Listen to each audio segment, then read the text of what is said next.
दरवर्षीप्रमाणे आज विजयभूमी युनिव्हर्सिटी आणि आमदार महेंद्र कुर्वे फाउंडेशन आयोजित आजच्या जागतिक महिला दिनाच्या निमित्ताने कन्याथॉन मॅरेथॉन या स्पर्धेचं आयोजन दरवर्षीप्रमाणे या ठिकाणी होत असतं। आपण पाहताय की संपूर्ण मतदारसंघातून उत्स्फूर्त प्रतिसाद या कन्याथॉन मॅरेथॉनला या ठिकाणी मिळत आहे आणि मोठ्या प्रमाणात युवती युवक सारे जण सिनियर सिटीजन पासून या कन्याथॉन या स्पर्धेमध्ये सहभागी झालेलं पाहायला मिळत आहे।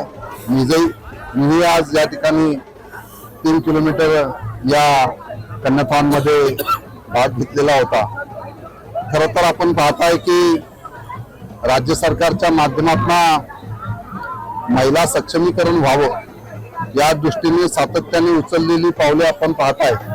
याच माध्यमातून आजच्या युवती यांना शिक्षणाच्या माध्यमातून प्राधान्य मिळावं आणि या दृष्टिकोनातून हा प्लॅटफॉर्म या कन्याथॉनच्या माध्यमातून या ठिकाणी उपलब्ध करून दिलेला आहे। एक युवती शिक्षित झाली तर कुटुंब शिक्षित होत असतं आणि कुटुंब शिक्षित झालं तर समाज आणि देश हा शिक्षित होत असतो आणि या दृष्टिकोनातून कन्याथॉनला या ठिकाणी विजयभूमी युनिव्हर्सिटीच्या माध्यमातून संजयजी पटोडे आणि संपूर्ण त्यांची टीम यांनी सगळ्यांनीच आम्ही या ठिकाणी दरवर्षीप्रमाणे या कन्याथॉनला मॅरेथॉनला प्राधान्य दिलं जातं। 8 मार्च हा नेहमीप्रमाणे आपण महिला जागतिक दिन म्हणून साजरा करत असतो जगभरामध्ये आणि याच निमित्ताने माझे या ठिकाणी बास्केटबॉलचे आंतरराष्ट्रीय खेळाडू या ठिकाणी या स्पर्धेमध्ये सहभागी झालेले आहेत आणि त्यांचं सुद्धा या ठिकाणी स्वागत करतो आणि या सगळ्यांच्या माध्यमातून उत्स्फूर्त प्रतिसाद या स्पर्धेला या ठिकाणी मिळत आहे।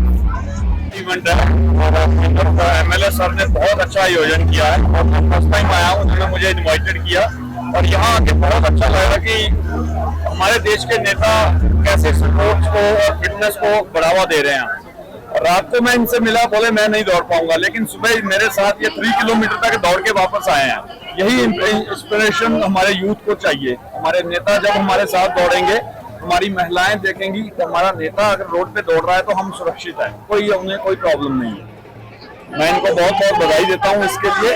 इन्होंने बहुत अच्छा ये इवेंट करवाते हैं, हर साल करवाते हैं और मैं पूरे देश के सभी लोगों को, नेताओं को बोलता हूं ऐसे इवेंट करवाएं ताकि हमारा देश और आगे बढ़े। Thank you.